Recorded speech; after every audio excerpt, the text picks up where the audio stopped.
What's going on, YouTube? And welcome to Goal Line Hockey. It's your boy Kevin Forte. Today we're going to be taking a look at the Anaheim Ducks, and it's been a rough start for the Anaheim Ducks this season. There's been a lot of talk about maybe some trades coming down the line, and two of the biggest names that I've heard a lot in Anaheim Ducks, community boards and things like that are definitely John Gibson and Trevor Zegras. But there seems to be other names that could be on the board as well. Even guys like Cam Fowler could potentially find themselves on their way out of Anaheim. We're going to discuss some of that here in today's video. All right, so let's get right into it. Let's not sugarcoat today's video. Honestly, I think the Ducks are ready to make some changes, and it's kind of a matter of teams figuring out where they stand this year. Do they want to go out on a limb and bring in a player like Trevor Zegras? That's really what it comes down to, and it's also the teams deciding on, the Ducks want like a player that can come into the lineup right away in return for Zegras, and if that's the case, that's what makes this kind of sticky and difficult, because the Gibson thing, I think, it's more so his salary and teams taking on that salary. That's kind of the issue with Gibson, and that's part of the problem here with Zegras too. Excuse me. When you have teams that are contenders, they don't want to eat up all that salary. They usually don't have enough cap space to bring in players like Zegras and Gibson mid-season. All right, just drop $5 million into our bank account. That's not necessarily going to be that easy. And even with injured reserve and things like that, it is still difficult for teams to make that sort of move at this point in the season. Maybe a little bit later, come like February, right before the deadline, they can make those moves where they say, all right, this guy's going to be on injured reserve for the next 2 months until the end of the regular season. Well, we're going to have that salary cap space available. But in this situation, at this point in the season, only 20 games in, there's still way too much time left for teams to make that decision to go bring in a $5 million goalie or a $7 or $8 million forward. So that's really a big holdup in this situation. Some of the teams I've heard for John Gibson, it's the teams you guys have heard for years. We've made videos about John Gibson going to Pittsburgh. I see that as a perfect fit. This is Pittsburgh's last grasp. And if they're going to go for it, this would be that type of move. But again, they're one of those teams where they don't have $5 million sitting in the salary cap bin for them to just take out and say, all right, let's bring in a goalie that's played 3 games this season. It's not making much sense in that situation. And for the Penguins, it already looks like they're sellers this year. They've already sold off Lars Eller to the Washington Capitals in their own division. If anything, I think the Penguins are finally deciding we need to retool this season because the roster we have isn't working. So Pittsburgh's out. So who else would be in the conversation for John Gibson? I think another team that could definitely be in the conversation is a team like the Carolina Hurricanes. I think the Hurricanes could be looking for a goaltender. Their situation's a little bit weird too because I think they're also looking at a guy like Jordan Binnington in St. Louis. So there could be a little bit of a bidding war there between Gibson and Binnington trying to go to Carolina.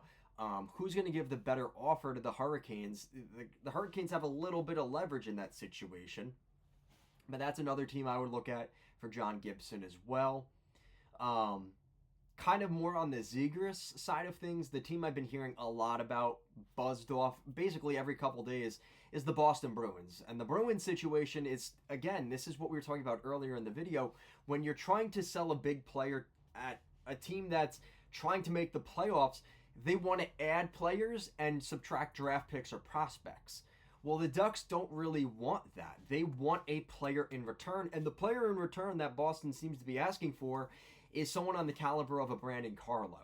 And if that's the type of package that's happening, the Bruins are probably thinking to themselves, those are one of our assets that we really like on this team. So as much as we would love to have Zegras on our roster, at the cost of Brandon Carlo, a solid top 4 defenseman, is that deal any longer worth it? And I think that's a situation where maybe the Ducks are kind of in a situation like, yeah, maybe that isn't the best trade partner for us. As much as we would love to have Carlo, it doesn't sound like the Bruins are really all that keen on losing a player like Brandon Carlo when they're still trying to make the playoffs, right? They're really trying to add more skill and talent more so than trading one for one, right? That's not really what they're looking at here. So that's why this is a situation where for the Ducks, when you're trying to sell to these types of teams, it gets very difficult. And when you talk about Zegras in particular, too, I would say even more so than Gibson, you want to probably trade them out of the conference. Ideally, you would send them to like Trevor Zegras' situation. Maybe you find a fit with a team like the Philadelphia Flyers, who've also been in the conversation for a player like that. I don't know how Zegras would do under John Tortorella. I think that's the biggest issue right there off the bat. I don't see him as the type of player that would do well with Tortorella as coach. I think that's pretty self-explanatory from what everything we've heard about Zegras, and obviously the way we know Tortorella runs his ship. I'd love to see a guy like Michkov play with Zegras, and what could that potentially look like? But the reality is, I just don't think that's going to happen. So who else is available there? I hate to say this one, but you consider the Columbus Blue Jackets. The Blue Jackets are a team that might be willing to move out draft picks to acquire Zegras, right? Because you're thinking, well, they already have a really good defensive core. They have a lot of really good centers already on this team. Zegras can play the wing. So if you have guys like Sillinger down the middle, and you have some of the other young talent around him, some of those Russian guys that are on the Blue Jackets this season, this is a guy that could slot into that top six on a winger role and pretty much fill what they need in Columbus. And like I said, it would have to be more on Columbus willing to trade.